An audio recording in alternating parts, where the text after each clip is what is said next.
الحمد لله رب العالمين والعاقبة للمتقين والصلاة والسلام على رسوله الكريم الأمين وعلى آله الطيبين الطاهرين وأصحابه الهادين المهديين أما بعد أعوذ بالله من الشيطان الرجيم بسم الله الرحمن الرحيم النبي الأمين الكريم ونحن على ذلك لمن الشاهدين والشاکرین والحمد للہ رب العالمین۔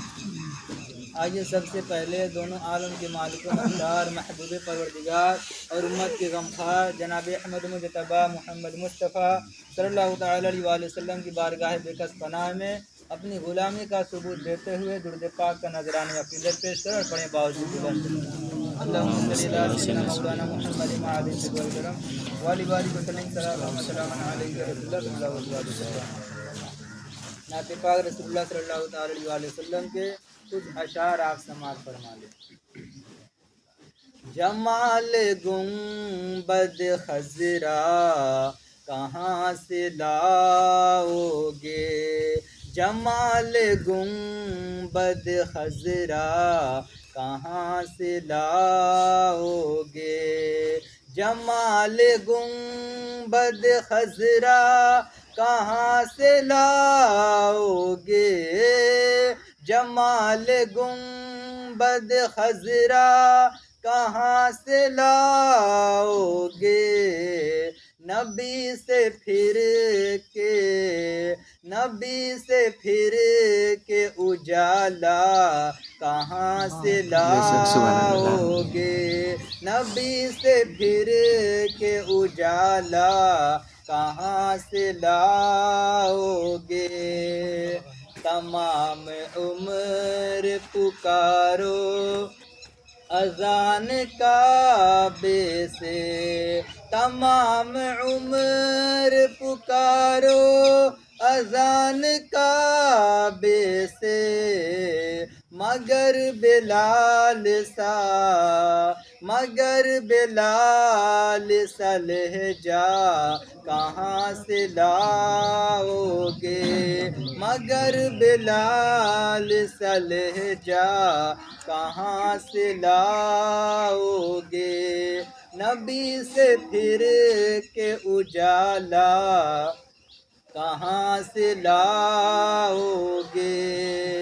کوئی ہے مفتی اعظم تو کوئی اختر ہے، کوئی ہے مفتی اعظم تو کوئی اختر ہے، رضا کے جیسا گھرانہ کہاں سے لاؤ گے، رضا کے جیسا گھرانہ کہاں سے لاؤ گے، نبی سے پھر کے اجالا